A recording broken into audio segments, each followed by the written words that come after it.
While I was in Uganda for the CSYMA outreach, we had the opportunity of visiting a refugee camp. And this refugee camp is located close to the Tanzania border. And the people who come there have been expelled from Tanzania and they have nowhere to go.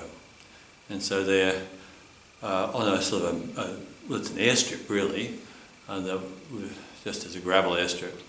And they've built these little huts, they're like mud huts. And it's near a water source, but the water source is very foul. It's basically a dam that cattle drink from. And so that's the only water they have. There's about 3,000 to 4,000 of them in this location. And it's quite moving to go into their midst because they're people with nothing, they're totally abandoned. There's no help coming in very much at all. The United Nations brings in some help, but it only comes once a month with some food that's distributed, but there's never enough food. And so when we arrived, had the opportunity first of them gathering the people and speaking the good news to them, which was a challenge to be able to speak good news to people who are in a desperate state. But they wanted a message of hope. And most of them were Catholics, but there were others from other denominations as well as there were some Muslims there as well. And so I simply just preached about how God comes to us, that he has come in Jesus, that he has not neglected or abandoned us, but he's shown that he is one with us by being born in a stable in Bethlehem in very dire conditions, shut out from the inn, shut out from the normal comforts that a couple would have when they're giving birth to a child, and in a stable in Bethlehem. He was laid in a feeding trough. God loved us so much that he became one of us. Yesu Kristo akatukunda munonga yisha yaisho mulitwe. He didn't stay up in the sky, but he came down on earth to be one with us. Tarabase kumoko mwikoro owishe konkakashara muyija hasi kugira ngo abe nitwe. That shows to us how God has not abandoned us, that he's one with us in the worst of our conditions, and when we may feel that we're abandoned by people, but he has not abandoned us. And I also spoke about how Jesus, Mary and Joseph were refugees, that when Herod wanted to kill the children in the great massacre, they had to flee overnight to Egypt. And so they were displaced people. And Jesus was a displaced person for a number of years before they were able to return to Nazareth. So he was a refugee, together with Mary and Joseph. And so he experienced all of the discomfort and all of the struggle of refugees. So I spoke about that and how the need for food and for shelter and for a place to live and the basic survival needs there for Jesus, Mary and Joseph. And so God knows us in our struggle and our pain. So I spoke those words, but I wasn't prepared for what I experienced next because we had the opportunity of handing out the food. We brought lots of maize with us to give out to people, really large bags of maize that we dished out to people, and that was very beautiful. But it was only for a certain category of people because we couldn't feed everybody. There were too many people. And so the category was those who were elderly, those who were sick, those who, women who were pregnant, or women who were breastfeeding. And that was it. Nobody else got the food.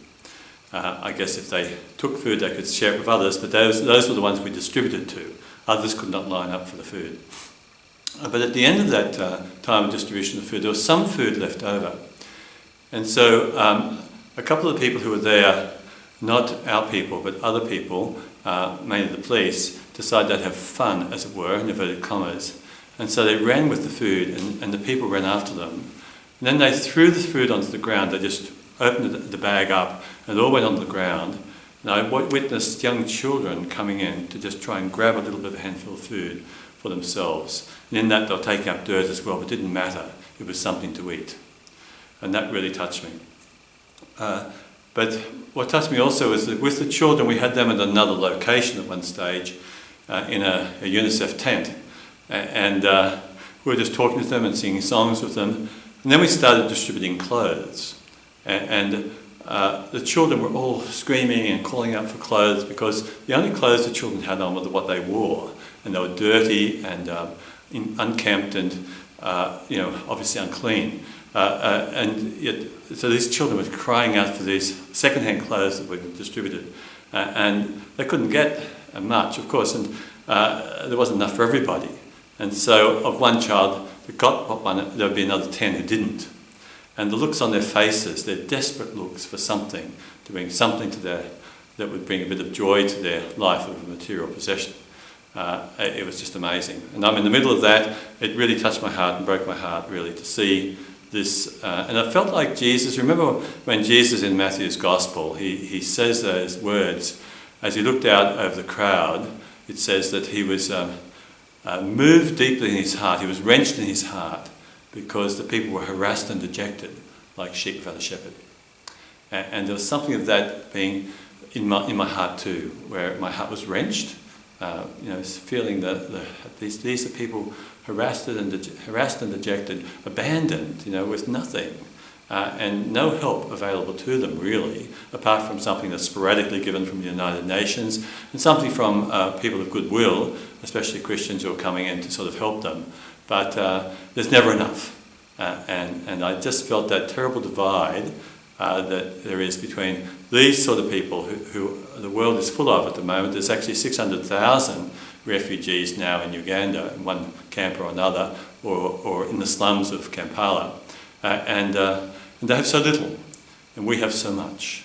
I've thought about our children when they receive so many gifts at Christmas time and then throw them away, and here are these children who receive nothing.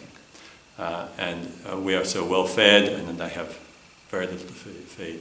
We presume upon a water supply, their water supply is foul and poisonous in a way. So I just experienced that sense of helplessness, which was good for me to experience, in the sense of a heart moved in compassion for people who have so little, and wondering, what can we do?